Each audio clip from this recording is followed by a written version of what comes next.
अध्यात्म में खोने की व्यवस्था है, अध्यात्म में पाने की व्यवस्था नहीं है। लोग पाने के लिए प्रयास करते हैं। पाना तो तुम्हें संसार में है और खोना तुम्हें अध्यात्म में है। मेरे मालिक ने मुझे कहा था, जो कुछ है सब कुछ नष्ट हो जाने दे, कुछ बचा के मत रखना। जब सब कुछ नष्ट हो जाएगा तो एक शून्य प्रकट होगा और शून्य में शिव ही होगा। अगर शिव बनना है तो नष्ट हो जाए। उस समय क्या था, जटावटा थी और भयंकर उग्र था। मैं बहुत उग्र था, ऐसे जानवरों के जैसे पूरा चिंघाड़ता था। आड़ी भी अच्छी थी बजरंगा के साथ। मैंने सोचा वो बाघ है और जैसे ही मैंने चिंघाड़ा एकदम वो दो आंखें झटके के साथ मेरी तरफ दौड़ी। उस समय एक क्षण मृत्यु का भय आया।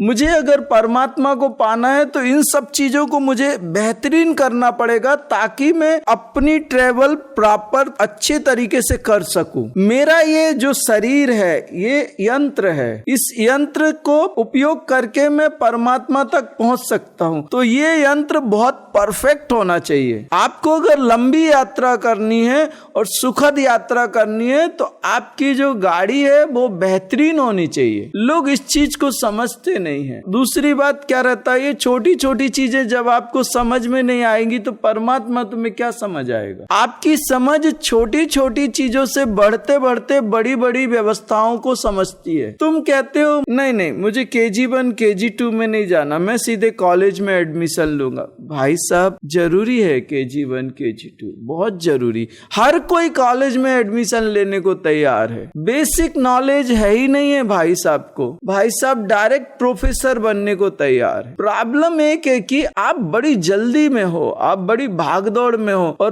परमात्मा बिल्कुल शांति से मिलता है। बिल्कुल एकदम आप निठल्ले हो जाओ। परमात्मा को पाना है तो निठल्ले हवाया का एक शब्द है नॉर्थ साइड का, मतलब बिल्कुल अजगर के जैसे ऐसे पड़े रहो। जब आप पूर्ण रूप से कुछ नहीं करते अंदर से बाहर से, तब एक प्रोसेस आपके अंदर शुरू हो जाती है। जब आप अंदर से शांत हो जाओ, बाहर से शांत हो जाओ, तब ऑटोमेटिक एक प्रोसेस आपके अंदर चालू हो जाती है और वो बड़ी गजब होती है। वो मृत्यु की प्रोसेस होती है। उस समय भी अगर आप कुछ ना करो, उसको देख के भी कुछ ना करो, तो वो मृत्यु अनुभूति करके और आप अमृतत्व में प्रवेश कर जाते हो, मृत्यु के परे चले जाते हो। मैं कह रहा हूँ आपको लगता है बड़ा आसान है, लेकिन एक तो आप बिल्कुल निठल्ले हो जाओ, वो हो नहीं सकता। आप बाहर से ठंडे हो जाते हो, अंदर से भागते रहते हो। अंदर के घोड़े कभी रुकने का नाम नहीं लेते। जो अंदर से भी निठल्ला और बाहर से भी निठल्ला, एकदम नकारा हो जाए, बिल्कुल कुछ है ही नहीं, एकदम पड़ा है, कुछ नहीं करना, उसके अंदर ऑटोमेटिक एक प्रोसेस चालू होती है और उस समय उसको एक मृत्यु की, जैसे वो मर रहा है, वो अनुभूति होनी शुरू हो जाती है। क्योंकि जब आपका शरीर कोई काम ना करे, आप शरीर को बिल्कुल एकदम ऐसे छोड़ो, किसी भी चीज को आप ऐसे ही छोड़ दो, उसके ऊपर ध्यान ना दो, तो वो खत्म होनी स्टार्ट हो जाती है। एक नेचुरल प्रोसेस है। उस समय वो डिस्ट्रक्शन जब हमारे अंदर होता है तब उसको सिर्फ देखता रहता है योगी, कुछ नहीं करता, सिर्फ उसको देखता है और ऐसे देखता है जैसे पड़ोसी का घर जल रहा हो, उसका तो कुछ है ही नहीं। और वहां पे जो जितना होना है वो सब हो जाता है। उसके बाद में वो देखते देखते सब नष्ट होने के बाद वो अमृत में प्रवेश करता है। अमृत मृत्यु के परे है। मृत्योर मोक्षीय मामृतात। मृत्यु उन्होंने कहा है पहले, तो मृत्यु ऐसा नहीं कि आप मर गए, आपको जला दिया गया, नहीं। मृत्यु का मतलब है उस समय आपके अंदर कुछ नहीं रह गया जो नष्ट हो सके। आपको शरीर से बाहर वो खड़ा कर देंगे, सब विनाश दिखा देंगे। तुम्हारे कर्मों के साथ तुम्हारे शरीर भी बिल्कुल मरे जैसा हो जाएगा, सब कुछ मरे जैसा हो जाएगा, पूरा शून्य बना देंगे। वो कुछ नहीं रह जाएगा। जहाँ वहाँ शून्य होगा और जहाँ शून्य होगा वहाँ शिव प्रकट हो जाएगा। अध्यात्म में खोने की व्यवस्था है, अध्यात्म में पाने की व्यवस्था नहीं है। लोग पाने के लिए प्रयास करते हैं। पाना तो तुम्हें संसार में है और खोना तुम्हें अध्यात्म में है। मेरे मालिक ने मुझे कहा था, हो जाने दे, सब नष्ट हो जाने दे, जो कुछ है सब कुछ नष्ट हो जाने दे, कुछ बचा के मत रखना। जब सब कुछ नष्ट हो जाएगा तो एक शून्य प्रकट होगा और शून्य में शिव ही होगा। अगर शिव बनना है तो नष्ट हो जा। गया जंगल में और जाने दे।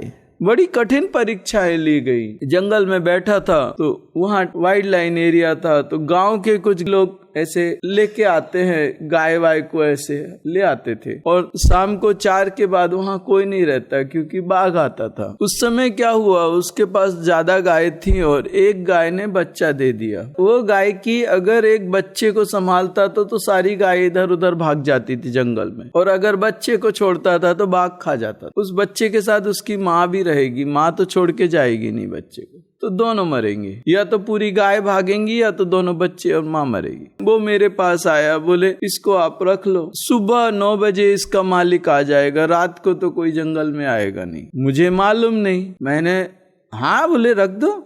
उसमें क्या होता था कि सामने एक पीपल का पेड़ था, एक आंवला का पेड़ था, ऐसे 4-5 पेड़ थे। मैंने उसको बार बार बोला कि पास में बांध गाय को, उतनी दूर बांधेगा बाघ आएगा खा के जाएगा। बाघ आता है, रोज आता है, वो खा के जाएगा, उतनी दूर क्यों बांध रहा है। मैंने उसको 10 बार बोला, वो कुछ नहीं बोला। दूर बांधा, मतलब 50 मीटर दूर बांधा लगभग, और वो भी पतली रस्सी से, जिससे बोरा अपन सिलते हैं ना, वैसी एक रस्सी, पतली सी रस्सी, सुतली बोलते हैं उसको। तो उस रस्सी से बांधा उसने। उधर जंगल में मिले भी तो क्या मिले, उसने बांध दिया 50 मीटर दूर गाय को। मुझे लगा अब जैसे रात हुई, अंधेरा होना शुरू हुआ, तो 5-6 बजे बाघ आ जाता था, रोज उसका टाइम था। मुझे डर लगा, इतनी दूर इसने बांधा है, बाघ आएगा खाएगा उसको, पक्का खाएगा। अब मुझे समझ आया कि मैंने कितनी बड़ी सरदर्दी ले ली। उसने मेरी कस्टडी में वो गाय दी थी, अब उसकी सुरक्षा की जवाबदारी मेरी थी। इससे पहले मुझे समझ नहीं आया, जैसे अंधेरा हुआ वैसे समझ जाए।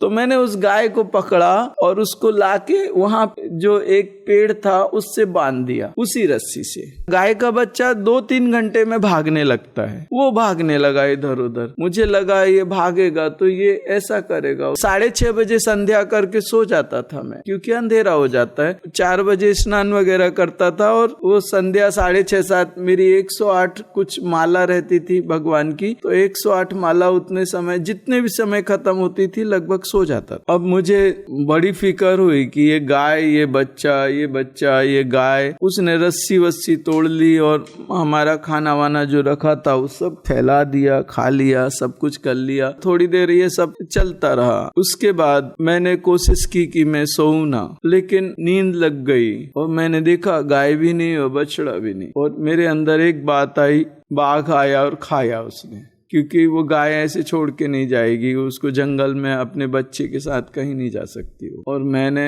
बहुत गुस्से में खड़ा हुआ, दूर अंधेरे में 2 आंखें चमक रही थी लाल लाल, और मुझे बड़ा क्रोध आया कि वो बाघ वहीं रहता था और मैं भी वहीं, सब जानवर पहचानते थे, वहीं रोज का उनका रहना, मेरा भी रोज का पड़ोसी जैसे। मैंने चिंघाड़ा। उस समय क्या था, जटा वटा थी और भयंकर उग्र था, मैं बहुत उग्र था, ऐसे जानवरों के जैसे पूरा चिंघाड़ता था। आड़ी भी अच्छी थी बजरंगा के साथ। मैंने सोचा वो बाघ है, और जैसे ही मैंने चिंघाड़ा वो 2 आंखें झटके की साथ मेरे तरफ दौड़ी जोर से। उस समय एक क्षण मृत्यु का भय आया। जैसे ही एक क्षण मृत्यु का भय आया, अंदर से एक आवाज आई, किसकी मृत्यु, कैसी मृत्यु, मृत्यु क्या है, कौन सी मृत्यु, शरीर की कि आत्मा की। उसी क्षण जो अंदर का सारा वो प्रकाश है वो प्रकाशित हो गया, और वो मृत्यु का भय उसी समय निकल गया।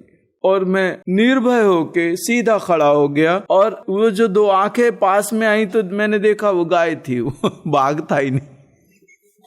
उसके बाद में पूरा शरीर खत्म हुआ, लगभग पूरा खत्म हुआ, मतलब बहुत हालत खराब हो गई कि ऐसे बैठता था तो ऐसे लुढ़क जाता था। मतलब 1 दिन बचूंगा, जीवित रहूंगा या 2 दिन जीवित रहूंगा पता नहीं। उस समय देवता आके कान में कहते थे, ए चला जा, ये तेरे घर में बहुत पैसा आ गया। ऐसे कोई बोलता रहता था, ये भाग जा, ये देख कितना पैसा आ गया, ये देख कितना। मुझे दिखाते थे वो मेरे घर में गाड़ियां ही गाड़ियां, पैसा ही पैसा, वो लालच दिखाते थे। ये चला जा, ये चला जा, ये जा, ये जा। वहां पे एक दिन जहाँ पे मैं जंगल में उमर के नीचे बैठता था, दूसरे जंगल में, वहाँ पूरे पत्थर थे और कीचड़ था। माकुड़े वगैरह 25-50 तो ऐसे चलते ही रहते थे शरीर में। इधर से अलग करूँ तो उधर से उधर, वो अलग क्या करना, वो चलते ही रहते थे, कोई प्रॉब्लम नहीं। एक बार क्या हुआ, वहां जहां मैं लेटा था वहां पे पूरे एरिया में माकोड़े ही माकोड़े एक के ऊपर एक चल रहे थे। पता नहीं कहां से आए। शाम को 4 बजे के बाद। मतलब आप पैर रखने की जगह नहीं, लाखों माकोड़े, माकोड़े समझते हो, वो बड़े बड़े काले काले काले काले चलते हैं, चीटे, चीटे बोलते हैं हम लोग उसको। पूरे एरिया में पैर रखने की जगह नहीं। मैं वहीं लेटा हूँ। ऊपर आसविल रहता था, उमर उसको बहुत पसंद थे, मोटे मोटे थे। वो आसविल खाता कम था, फेंकता ज्यादा था मेरे ऊपर, और मैं चिल्लाता रहता था। बाघ बाघिन थी और 3 बच्चे थे उसके, तो वो बच्चे बड़े मस्ती। क्या सुंदर नजारे होते थे, गजब नजारे। जंगल में रहने का जो आनंद है, अगर निर्भय हो जाए व्यक्ति, गजब आनंद है जंगल। प्रकृति के साथ मर्ज होते हैं, प्रकृति और अपने में एक अंतर खत्म हो जाता है। वो माकोड़े मेरे ऊपर, मैं उनके ऊपर आराम से पड़े हैं। वो पत्थर भी ऊंचे नीचे, बहुत सारे पत्थर, उन्हीं में कीचड़ रहता था, पानी बरस रहा है, वैसे ही पड़े हैं। और उस समय मुझे बहुत तेज बुखार होता था, बहुत तेज बुखार। शरीर बिल्कुल खत्म हो गया था, ऐसी हड्डियां रह गई थी, और ये चमड़ी पूरी पपड़ी बन गई थी, पूरी ड्राई होके, ऐसे मतलब ऐसे करो तो क्रैक हो जाए, कुछ नहीं रह गया था, लकड़ी लेके चलता था। वैसे ही उन पत्थरों में, कीचड़ में, माकोड़ों में पड़ा रहा। उसी समय भगवती के साथ में भी संघर्ष कर लिया, तो भगवती ने भी त्रिशूल लेके खड़ी हो गई। वो सब मैंने उसी समय कर लिया, वैसे ही शरीर में। और उसके बाद में सुबह वो जो माकोड़े गायब हुए, कभी इतने समय में उधर रहा, एक फिर मैंने उन माकोड़ों को नहीं देखा। उसके पहले नहीं देखा और बाद में नहीं देखा। कहां से आए और कहां गए, और इतने नहीं, लाखों की संख्या में, मतलब पूरी जहां तक नजर जाती थी पूरे माकोड़े थे, वो सब गायब। ये दैवी शक्तियां ऐसी परीक्षा लेती है। एक बार तुम स्थान छोड़ के निकल जाओ अनुष्ठान में, गया पूरा अनुष्ठान।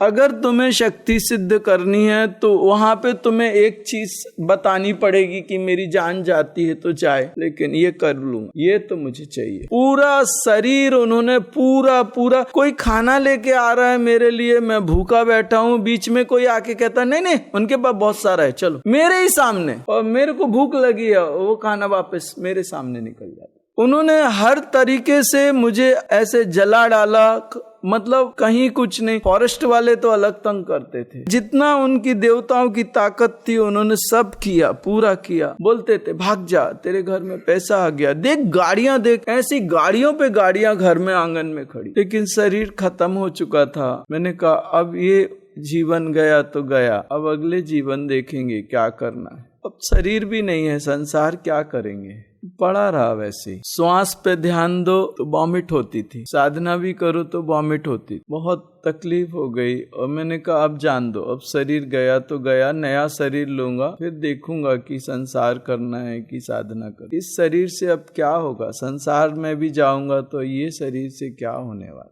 तब उन्होंने देखा कि ये पलटने वाला नहीं है। तब एक आवाज मुझे आई, चल तुझे मैं ट्रेन में बिठा देता हूँ। इतना सब करने के बाद मेरी यात्रा चालू करी उन्होंने, मुझे एनओसी दी साधना की। अब मरे तक आ गए, शरीर में ताकत नहीं, कुछ नहीं, सब कुछ खत्म हो गया, तब वो एनओसी दे रहे कि अब यात्रा करो। कोई तरीका है, कुछ नहीं बचा और कह रहे अब चलो। उनको लगा कि ये नहीं पलटेगा। इतना सब करने के बाद जब मुझे लगा कि मैं एक दिन जिंदा रहूंगा या 2 दिन जिंदा रहूंगा, मुझे भी नहीं मालूम था। हालत बहुत खराब थी मेरी, बहुत खराब, मतलब पूरा कंकाल हो गया था, हड्डियां हो गई थी मेरी। मैं बैठ भी नहीं सकता था, बैठता था तो ऐसे गिर जाता। उस स्थिति में जाने के बाद उन्होंने जब पूरा वो कर लिया, तब उन्होंने कहा कि हाँ ठीक है, तेरे को कंटिन्यू कर। उसके बाद में भी 6 साल 7 साल लगाए, शक्ति की साधना मिली नहीं, मुझे समझ ही नहीं आया शक्ति में करूँ क्या। मैं करीब मेरे ख्याल से 6-7 साल क्या, मेरे को 8-10 साल शक्ति की साधना के लिए ये चक्राज पे लम वम सम सम अम आम ये देखता था और श्री चक्र देखता था, आपस में कुछ कनेक्ट ही नहीं होता था, ऐसे सर दर्द करने लगता था मेरे। ये लोटस पे जो बीजाक्षर देखता था, यही बीजाक्षर आपके श्री चक्र में है। बहुत कोशिश करता था ये क्या है, इनके आपस में क्या रिलेशंस हैं, कुछ समझ नहीं आता था। उस पे राइटिंग वर्क किया, इतनी स्टडी की, कुछ समझ नहीं आया, कुछ नहीं। सालों साल 10 साल 12 साल गुजर गए, शरीर कमजोर था, इतना सब उनके के बोलने के बाद में भी उतना ज्यादा कुछ मुझे नहीं मिला। फिर उसके बाद में गुरु भगवान से थोड़ा झगड़ा करता था। इन्होंने शरीर छोड़ दिया था लेकिन फिर भी इनके साथ कनेक्टिविटी रहती थी तो थोड़ा झगड़ा करता था, शिकायतें करता, कुछ हो नहीं रहा था और उम्र जाती जा रही थी। तब फिर थोड़ी साधनाएं कैसे करके मैनेज हुई, कोई एक सिद्ध मिले, उन सिद्ध ने थोड़ा डायरेक्शन दिया, उन्होंने कृपा की और बड़े अच्छे सिद्ध थे। उन्होंने बोला अब जा तू, मेरा जो काम करना था वो मैंने कर दिया। उसके बाद में मैं थोड़ा संभला और आगे बढ़ा और मेरी साधनाएं उठी और भगवती की साधना और भी महाविद्याओं की साधना उसके बाद उठता चला गया। गुरु भगवान ने थोड़ा समय उनके पास मुझे शिफ्ट किया और उन्होंने मुझे सेट करके और बोले अब जा, हो गया। उन्होंने मुझसे कहा था सब मिलेगा, सब कुछ मिलेगा तुझे, जा। उन्होंने जो होने वाला था उसकी भविष्यवाणी भी की। मैं जिस स्थिति में पहुंचा उन्होंने बोला और उसके बाद वो व्यवस्थाएं उठती चली गई और मेरे को भगवती की भी कृपा मिली और सब।